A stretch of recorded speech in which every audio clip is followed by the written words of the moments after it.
Have you been fishing a jig but can't seem to get any bites? Maybe you're not sure if you're working it the right way or if you're fishing the wrong spots. I know that feeling and I struggled with it too. But if I could start over and learn how to fish a jig the right way, here's exactly how I would do it. In this video, I'll show you the gear you really need while staying on a budget, the best places to throw a jig, and how to fish it so that you can start catching more bass. So first, let's get started with gear. You don't need to spend a ton of money on specialized jig rods or anything like that to start fishing this technique. More importantly, I would focus more on the jig you have and where you're fishing it. Most of the time, it's all in where and how you're fishing your bait. I'm going to be fishing with the Icon worm and jig rod here, but if you do not have this exact rod model, pretty much every manufacturer makes a perfect jig rod, and what you're looking for is something in the 7 foot to 7'3" range. I prefer a heavy power on mine. The heavy power just has a little bit more backbone to get the hook into these fish's mouth. When you're setting the hook on a jig, you have to get through the weed guard and into the fish's mouth. So having a little bit stiffer rod helps with that. So this is the 7'3" heavy fast. The next thing you're gonna need with your rod is a reel. All you really wanna look for is a fast gear ratio. 7.4 to 1 is what I have on here. This is my Corrado MGL. The reason you need that, one, when you're making a pitch out there, say you pitch way out there and then you're done fishing that next to a spot, you want to burn that back in. When you have that fast gear ratio, it's going to allow you to retrieve more line quicker so you don't have to turn the reel as many times throughout the day. Same with when you're picking up your slack. So you're going to be dragging this jig, then picking up slack, drag, pick up slack. When you're doing that, if you have a faster gear ratio, you can pick up that slack quicker and with less turns, so you don't have to use your reel as much throughout the day. And the final thing it's going to do for you is when you get a bite, sometimes you will feel a jig thump. It'll go thump, fish ate it, and they'll start swimming towards you with it. You'll have a bunch of slack, and before you can set the hook, if you set the hook with just slack in your line, you will not have enough power to drive the hook into the fish's mouth, and they will come off when they come to jump because they'll be barely skin hooked.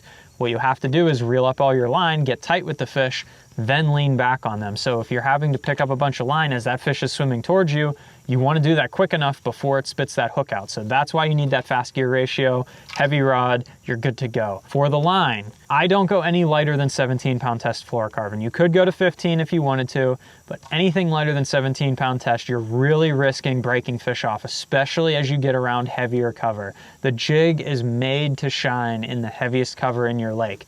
So if you're flipping it into the heaviest cover, and you're using light line, you're gonna have some heartbreaks when you set the hook on a fish and it just snaps off. I used to use 15, I broke a ton of fish off doing that. So go to 17 is what I like to use when I'm using a smaller jig, which we'll be using today. If you're using a big jig or a bigger rod or you're in really heavy cover, you can go up to 20-pound test. Or I've even seen guys use 25 if you really need it. I don't fish for fish that big up here in Pennsylvania. 17 cuts it just fine for me for most of what I'm doing. Occasionally I'll bump up to 20 if I'm fishing very heavy cover, big fish, big jigs. Now when it comes to a jig, there's a couple things I'm going to look for. Most importantly, size and weight.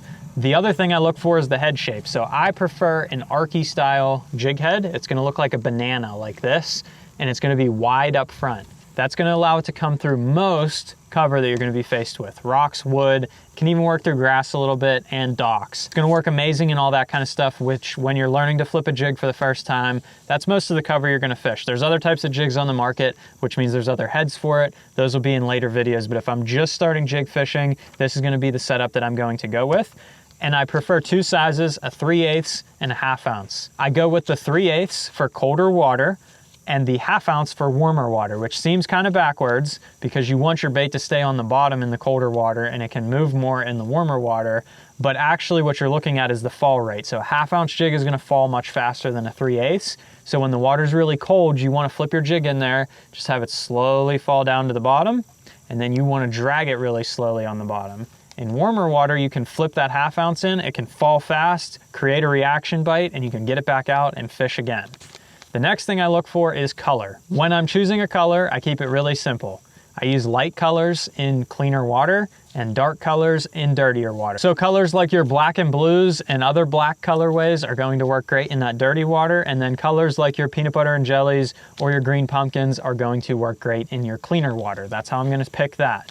You can choose this all based upon your body of water. It really varies throughout as you're fishing. Most of the time I keep a couple of each 3/8 and 1/2 ounce on me in the 2 different colorways, a dark color and a light color, and that covers pretty much everything you'll need to do. Now for brands of jigs, some of you might already know this, but I want to mention it again. I have come out with my own jig on the market. I've talked about it in some other videos before. I had asked if you guys wanted to see me make it with 6th Sense as a collab. It ended up not going forward, so I just designed it myself and I put it out on the market myself. This is my first attempt at potentially making my own kind of lure line. So if you want to see me release more lures that I've been using and designing myself over the years, if you can go ahead and support me down in the description below on this bait right here. I have a limited run of these. If they sell really well and you guys want to see me sell more baits and design more baits, I will go ahead and do that. There's a couple things that I did with this jig to help catch even more fish. The first thing is I sized it down.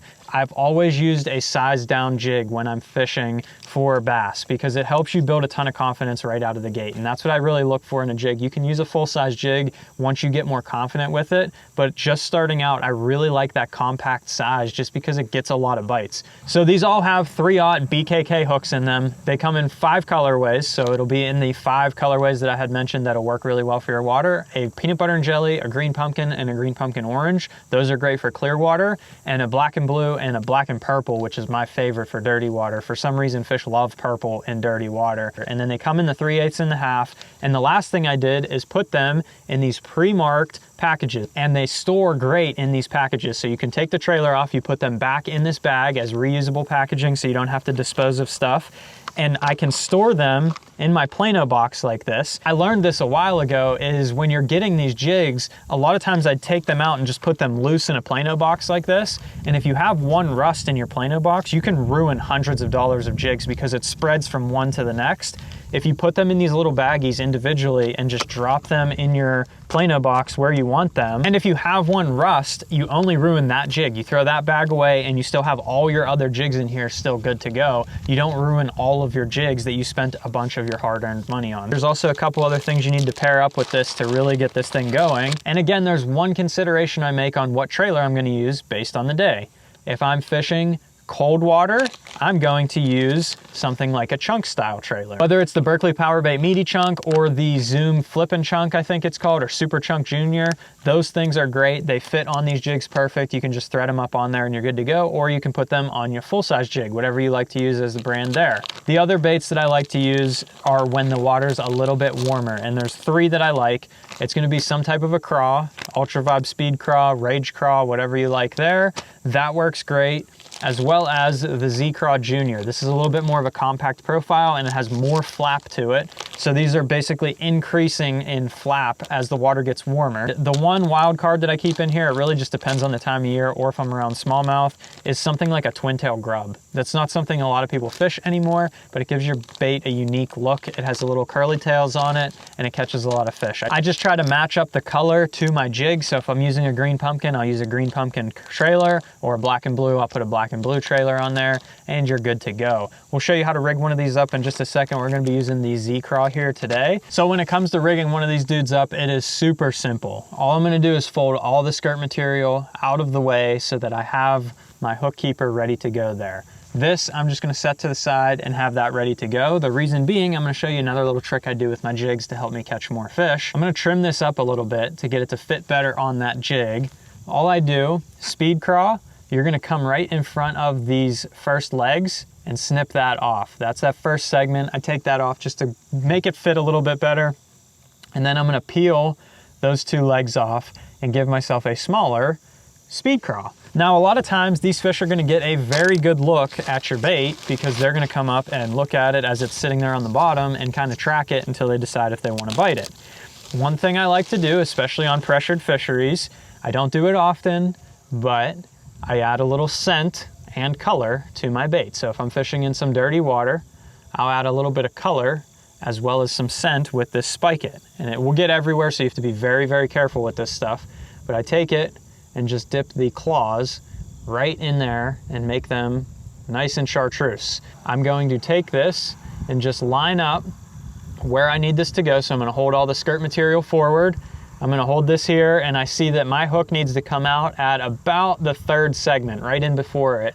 for it to be lined up properly. So I'm gonna go centered into the bait, and I'm going to feed it down until I'm about out at the third segment, and I'm gonna pop my hook out, and then all you have to do is push it up to here. Now, another trick to save even more money, you're gonna take a drop of super glue and you're gonna dot it right here. That's why you pull all those fibers out of the way. You'll actually super glue those together, but I put just a little dot on the hook keeper before I push it up on there. And now you can catch an extra fish or two with that, because that trailer will stay on there much better. But you can see once I trim that down, the skirt hangs right before the claws. The claws should always be beyond your skirt material. So your skirt should end, your claws should be just beyond it.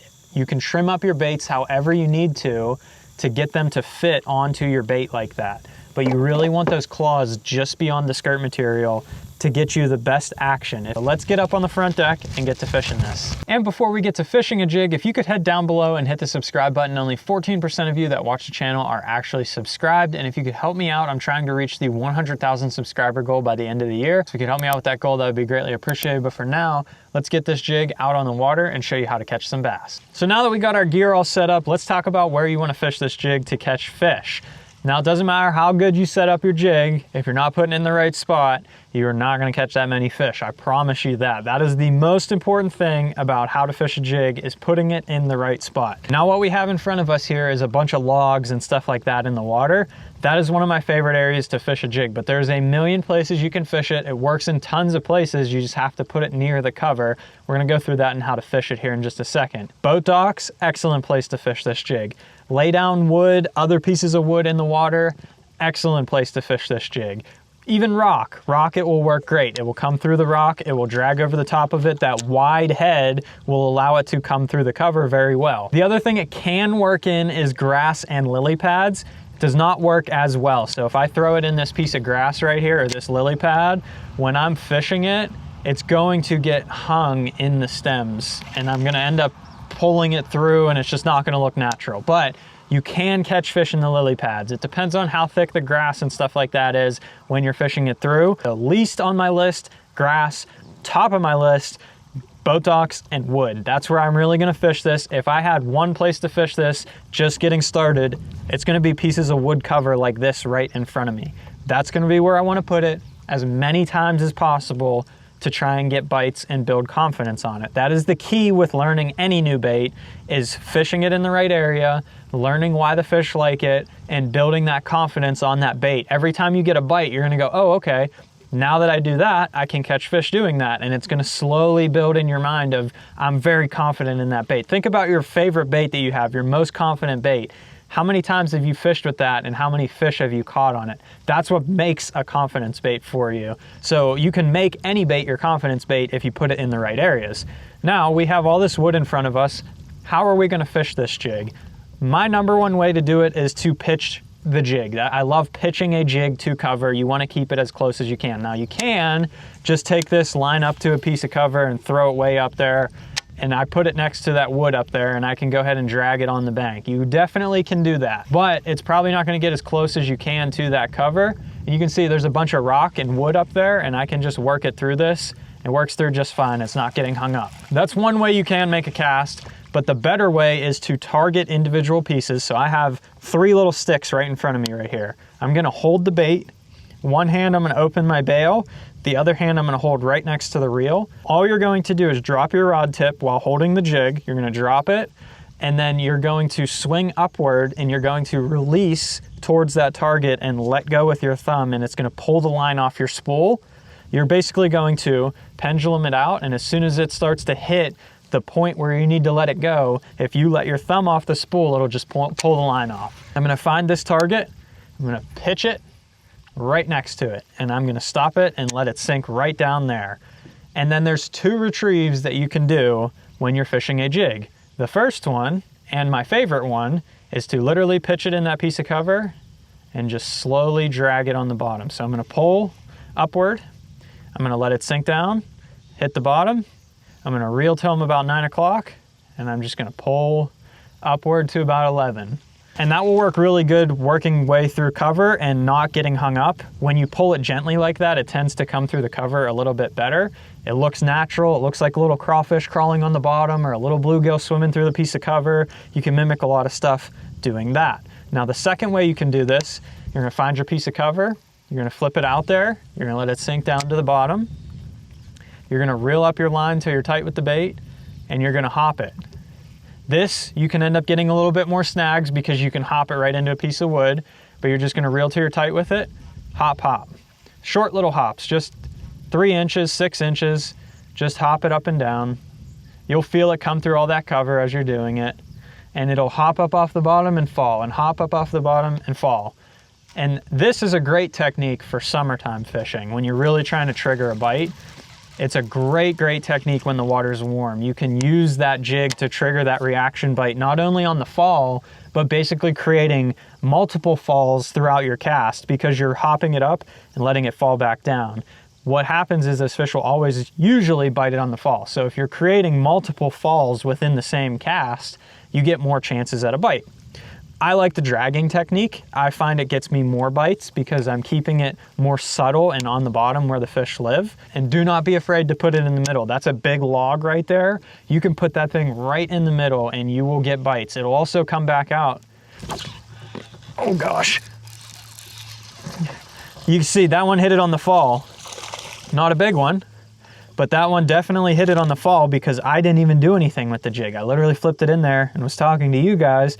And when I picked up, he had it. Little guy, that's why I make this compact jig, because you can catch fish like this. That's literally like a 10, 11 inch bass, but you can catch these fish and get confident with it and then upsize your jig to a bigger one later and catch more or bigger fish. So we're gonna throw him back. So let's get it back in some wood here and see what we can catch. I love fishing a jig so much because you get to flip it into heavy cover like this. And then as you're dragging it, you'll just feel one smoke it, and then you get to just set the hook on them as hard as you can.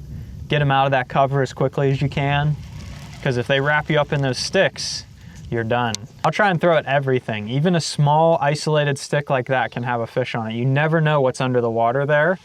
So I fish everything. I make as many flips as I can. The more heavy cover you can put this next to, the better off you're gonna be. And I mean, you can see I'm putting this right on the cover. You can make multiple casts. The bigger the piece of wood, the more angles you might have to hit it from to get a bite. On a small piece of wood like that, like if I put it right in the center and don't get bit, there's probably not one in there that's gonna bite. There's one. Oh gosh. Come here, buddy. Nice. He smoked the jig. Look at how he ate that. All the way down his mouth. That one was like a hard thump. You could feel him literally thump the jig, and then you just have to wind down and crack him. You get it through that weed guard into the fish's mouth. Beautiful largemouth, just like that. See you, buddy. Let's get us another. Go, jig, go. Bite me again. I dare you. Got him. That's insane. He wanted the jig so bad. I love fishing a jig so much. Boom, right in his mouth. You can see why you need that heavy rod. You blow the hook right through his jawbone, but you gotta clear that weed guard first. But that fish is never coming off. That hook is all the way through, weed guard's on the other side. You stick them, they're coming in the boat. And if you follow this video step by step, you can be catching bass just like this on a jig in no time. But if you feel that you're ready to level up your jig even more, here's another video on another type of jig that you can check out. Check out those jigs down below, help support the channel, and we'll see you on the next one. Thanks for watching. Bye, buddy.